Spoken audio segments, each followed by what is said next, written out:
ನೀವು ನೋಡ್ತಾ ಇದ್ದೀರಾ ಸಂಪೂರ್ಣ ನ್ಯೂಸ್. ನಾನು ಕಾವ್ಯ ಹೆಗ್ಡೆ. ಸಂಸತ್ನಲ್ಲಿ ಮತ್ತೆ ಮಹಿಳಾ ಮೀಸಲು ಮಸೂದೆ.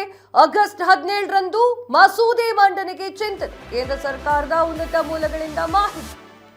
ಆಗಸ್ಟ್ 17ರಿಂದ 3 ದಿನ ವಿಶೇಷ ಅಧಿವೇಶನಕ್ಕೆ ತೀರ್ಮಾನ. ಏಪ್ರಿಲ್ 13ಕ್ಕೆ ಕೊನೆಗೊಳ್ಳಲಿರುವಂತಹ ಮಳೆಗಾಲದ ಅಧಿವೇಶನ. ಈಗಾಗಲೇ ಪ್ರತಿಪಕ್ಷಗಳ ಮಾಹಿತಿ ನೀಡಿರುವಂತಹ ಸರ್ಕಾರ ಸಂಸದರ ಜೊತೆಗೆ ಚರ್ಚೆ ಮಾಡಿ ಹೇಳುವುದಾಗಿ ಹೇಳಿದಂತಹ ಕಾಂಗ್ರೆಸ್ ಮಹಿಳಾ ಮೀಸಲು ಜೊತೆಗೆ ಡಿಲಿಮಿಟೇಷನ್ ಬಿಲ್ ಕೂಡ ಮಂಡನೆ.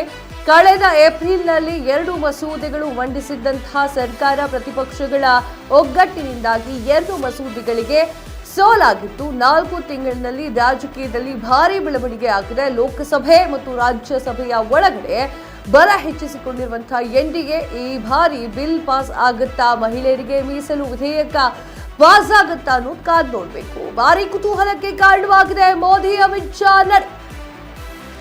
ಇದು ಬೇಸಿಗೆ ಅಧಿವೇಶನದಲ್ಲೇ ಮಾತುಕತೆಗಳು ಮುಂದಾಗಿತ್ತು. ವೋಟಿಂಗ್ ಕೂಡ ಮಾಡಲಾಗಿತ್ತು. ಅದಕ್ಕೆ ಹಿಂದಿಯೇ ಗೆದ್ದಿತ್ತು ಕೂಡ ಸಂಸತ್ನಲ್ಲಿ. ಇವತ್ತೇ ಈಗ ಮಹಿಳಾ ಮೀಸಲು ಮಸೂದೆ ಜಾರಿ ಮಾಡಲಾಗ್ತಾ ಇದೆ. ಆಗಸ್ಟ್ 17ರಂದು ಮಸೂದೆ ಮಂಡನೆಗೆ ಚಿಂತನೆಯನ್ನ ನಡೆಸಲಾಗ್ತಾ ಇರುವಂಥದ್ದು. ಕೇಂದ್ರ ಸರ್ಕಾರದ ಉನ್ನತ ಮೂಲಗಳು ಈ ರೀತಿಯಾಗಿ ಮಾಹಿತಿಯನ್ನು ಕೊಟ್ಟಿದ್ದಾವೆ. ಇನ್ನು ಆಗಸ್ಟ್ 17ರಿಂದ 3 ದಿನ ವಿಶೇಷ ಅಧಿವೇಶನ ಇರುತ್ತೆ. ಅದಕ್ಕೆ ತೀರ್ಮಾನ ಕೂಡ ನೀಡಲಾಗಿದೆ. ಇನ್ನು ಏಪ್ರಿಲ್ 13ಕ್ಕೆ ಈ ಒಂದು ಮಳೆಗಾಲದ ಅಧಿವೇಶನ ಕೊನೆಯಾಗುತ್ತೆ. ಪ್ರತಿಪಕ್ಷಗಳು ಮಾಹಿತಿಯನ್ನ ಆಲ್ರೆಡಿ ಸರ್ಕಾರ ನೀಡಿದೆ. ಇದ್ರ ಬಗ್ಗೆ ಹೆಚ್ಚಿನ ಮಾಹಿತಿಯನ್ನ ಕೊಡಲಿಕ್ಕೆ ದೃಶ್ಯ ಪ್ರತಿನಿಧಿ ದೂರವಾಣಿ ಸಂಪರ್ಕದಲ್ಲಿದ್ದಾರೆ. ಸಂಸತ್ನಲ್ಲಿ ಮತ್ತೆ ಮಹಿಳಾ ಮೀಸಲಾತಿ ಮಸೂದೆ ವಿಚಾರಕ್ಕೆ ಸಂಬಂಧಪಟ್ಟಂತೆ ದಿಶಾ ಮಸೂದೆ ಜಾರಿಯಾಗುವಂತಹ ಸಾಧ್ಯತೆಗಳಿದ್ದಾವೆ. ಆಗಸ್ಟ್ 17ರಂದು ಮಸೂದೆ ಮಂಡನೆಗೆ ಚಿಂತನೆಯನ್ನ ನಡೆಸಲಾಗಿದೆ. ಸೊ ಏನಾಗಬಹುದು ಮುಂದೆ? ದೆಹಲಿಯ ಯಮುನೆಯಿಂದ ಪಶ್ಚಿಮದ ಗಂಗೆವರೆಗೂ ಸಾಕಷ್ಟು ರಾಜಕೀಯವಾಗಿ ಬದಲಾವಣೆ ಆಗಿದೆ ಅಂತಾನೆ ಅನ್ಬೋದು. ನಾರಿ ಶಕ್ತಿ ವಂದನ್ ಅಧಿನಿಯಮದ ಅಡಿ ಈ ಹಿಂದೆ ಕೇಂದ್ರ ಸರ್ಕಾರ ಏನಿತ್ತು, ಮಹಿಳೆಯರಿಗೆ 33% ರಾಜಕೀಯವಾಗಿ ಒಂದಷ್ಟು ನಿಯಮಗಳನ್ನು ತರಬೇಕು, 33% ಮೀಸಲಾತಿಯನ್ನು ನೀಡಬೇಕು ಅಂತ ಹೇಳಿ ಕೇಂದ್ರ ಸರ್ಕಾರ ನಿರ್ಧಾರವನ್ನ ಮಾಡಿತು. ಈ ಹಿಂದೆ ನಡೆದಂತ ಅಧಿವೇಶನದಲ್ಲೂ ಕೂಡ ಬಿಲ್ ಮಂಡನೆಗೆ ಇಟ್ಟಿತ್ತು. ಆದ್ರೆ ಇಂಡಿಯಾ ಕೂಟ ಏನಿತ್ತು ಅದು ಯಾವುದೇ ರೀತಿಯ ಅಂಗೀಕಾರವನ್ನ ಮಾಡಲ್ಲ. ಸರಿಯಾದ ರೀತಿಯಲ್ಲಿ ಬಹುಮತ ಪಡೆಯುವಲ್ಲಿ ಎನ್ಡಿಎ ಕೂಟ ವಿಫಲವನ್ನ ಸಾಧಿಸಿತ್ತು. ಆದ್ರೆ ಈ ಬಾರಿಯ ರಾಜಕೀಯ ವ್ಯವಸ್ಥೆಯನ್ನ ನೋಡ್ತಾ ಹೋದ್ರೆ ಸಾಕಷ್ಟು ಬದಲಾವಣೆಗಳಾಗಿದೆ ಅಂತಾನೆ ಅನ್ಬೋದು. ಯಾಕೆ ಅಂದ್ರೆ ಪಶ್ಚಿಮ ಬಂಗಾಳದಲ್ಲಿ ಬಿಜೆಪಿ ಬಹುಮತವನ್ನ ಸಾಧಿಸಿದೆ. ಹಾಗೆ ಇನ್ನೊಂದು ಇಂಡಿಯಾ ಕೂಟದಿಂದ ಒಂದಷ್ಟು ಭಿನ್ನಾಭಿಪ್ರಾಯ ಆಗಿದೆ. ಡಿಎಂಕೆ ಮತ್ತೆ ಇಂಡಿಯಾ ಕೂಟದ ನಡುವೆ ಸಾಕಷ್ಟು ಭಿನ್ನಾಭಿಪ್ರಾಯಗಳು ಏರ್ಪಟ್ಟಿದ್ದರಿಂದ ಅಲ್ಲಿನ 22 ಲೋಕಸಭಾ ಸದಸ್ಯರ ಬಲವನ್ನ ಪಡೆಯುವತ್ತ ಬಿಜೆಪಿ ತನ್ನ ಚಿತ್ತವನ್ನ ಹರಿಸಿದೆ.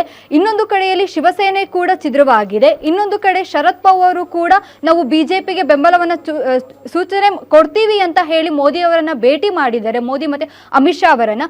ಈ ಎಲ್ಲಾ ಬೆಳವಣಿಗೆಗಳನ್ನ ನೋಡ್ತಾ ಇದ್ರೆ ಎನ್ಡಿಎ ಕೂಟ ಬಹುಮತವನ್ನ ಸಾಧಿಸುತ್ತೆ. ಮಹಿಳೆ ಮೀಸಲಾತಿ ಏನಿದೆ 33% ಬಿಲ್ ಅನ್ನ ಕೊಡಬೇಕು ಅನ್ನೋ ಮೀಸಲಾತಿಯಲ್ಲಿ ಆ ಬಿಲ್ ಮಸೂದೆಗೆ ಅಂಗೀಕಾರ ಆಗುವಲ್ಲಿ ತನ್ನ ಎಲ್ಲಾ ರೀತಿಯ ಕಾರ್ಯನಿರ್ವಹಿಸ್ತಿದೆ ಅಂತಾನೆ ಅನ್ಬೋದು. ಇನ್ನೊಂದು ಕಡೆಯಲ್ಲಿ ಅಧಿವೇಶನ ಸಾಕಷ್ಟು ಗೊಂದಲಮಯವಾಗಿ ಈ ಬಾರಿಯ ಮಳೆಗಾಲದ ಅಧಿವೇಶನ ನಡೀತು. ಸಾಕಷ್ಟು ಚರ್ಚೆಗಳಾಯಿತು. ಕೆಲವೊಂದಷ್ಟು ದಿನಗಳು ಕಾಲ ವ್ಯರ್ಥವಾಗಿಯೇ ಹೋಯಿತು ಅಧಿವೇಶನದ ದಿನಗಳು. ಈ ನಿಟ್ಟಿನಲ್ಲಿ ವಿಶೇಷ ಅಧಿವೇಶನವನ್ನು ಕರೆದಿದೆ ಬಿಜೆಪಿ 3 ದಿನಗಳ ಕಾಲ. ಅಲ್ಲಿ ತನ್ನ 2 ಬಿಲ್ಗಳನ್ನು ಪಾಸ್ ಮಾಡುವ ಮೂಲಕ ಅತಿ ಹೆಚ್ಚು ಮತಗಳನ್ನು ಬಹುಮತ ಸಾಧಿಸುವಲ್ಲಿ ಎನ್ಡಿಎ ತನಗೆ ಬೇಕಾದಂತ ಎಲ್ಲಾ ಕಾರ್ಯಗಳನ್ನು ನಿರ್ವಹಿಸ್ತಾ ಇದೆ. ಯಾವ ರೀತಿ ಪಡ್ಕೋಬೇಕು, ಯಾವ ರೀತಿ ಬೇರೆ ಪಕ್ಷ ಎನ್ಡಿಎ ಕೂಟದಲ್ಲಿ ಆಗಿರುವಂತಹ ಭಿನ್ನಾಭಿಪ್ರಾಯಗಳನ್ನ ಯಾವ ತರ ತನ್ನ ಬಲಕ್ಕೆ ತಗೋಬೇಕು. ಹಾಗೆ ಇನ್ನೊಂದು ಕಡೆಯಲ್ಲಿ ನೋಡ್ತಾ ಇದ್ರೆ ದೆಹಲಿಯಲ್ಲೂ ಕೂಡ ಆಪ್ ಪಕ್ಷ ಕೂಡ ಡಿವೈಡ್ ಆಗಿರುವಂತದ್ದು. ಇಂಡಿಯಾ ಮೈತ್ರಿಕೂಟದಲ್ಲಿ ಸಾಕಷ್ಟು ಭಿನ್ನಾಭಿಪ್ರಾಯಗಳು ಏರ್ಪಟ್ಟಿದ್ದಾವೆ.